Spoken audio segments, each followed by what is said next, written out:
நண்பர்களே, colour டெய்லரிங்லேருந்து blouse neck design தான் பார்க்க போகிறோம். லைனிங்கில் பானை நெக் கழுத்து வரைஞ்சி அதை வெட்டிட்டு அது ஒரிஜினல் பீஸில் வச்சு அடித்து திருப்பி மேலே எஜ்ஜித்தல் போட்டு எடுத்துக்கணும்.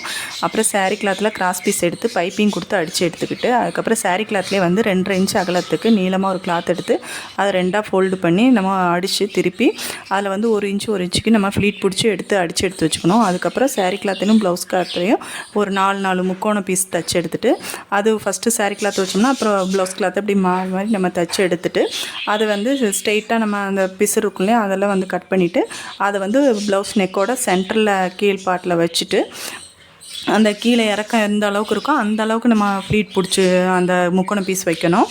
நீங்கள் பத்தலைன்னா கூட 2 கூட நீங்கள் வச்சு அதை ஃபினிஷ் பண்ணி எடுத்துகிட்டு அதுக்கப்புறம் நீங்கள் ஃப்ளீட் பிடிச்சி வச்சுருக்கீங்க இல்லையா அதை வந்து ஃபஸ்ட்டு வந்து 1 இன்ச்சு கேப் தள்ளி நம்ம அதை வச்சு எடுக்கணும். வச்சு எடுக்கும்போது அந்த சென்டரில் அந்த நம்ம முக்கோணமாக வச்சுருக்கலாம் அதில் ஜாயின் பண்ணி கீழே இறக்கம் வைக்கிற மாதிரி வைக்கணும். அதேமாதிரி ஆப்போசிட் சைடும் அதே மாதிரி வச்சுட்டு அதுக்கப்புறம் அந்த தையல் தெரியாமல் இருக்கிறதுக்கு ஒரு 1/4 இன்ச் லேஸ் வச்சு நம்ம அடித்து எடுத்துகிட்டு அப்புறம் கீழே பாட்டத்தில் எக்ஸ்ட்ரா பீஸ் இருந்துச்சு அதை கட் பண்ணிவிட்டு அதுலேயும் வந்து நம்ம ஒரு 1/4 இன்ச் லேஸ் வச்சு தைச்சோம்னா பார்க்க நீட்டாக இருக்கும். இது பிடிச்சிருந்தா லைக் பண்ணுங்கள், ஷேர் பண்ணுங்கள், மறக்காமல் சப்ஸ்கிரைப் பண்ணுங்கள்.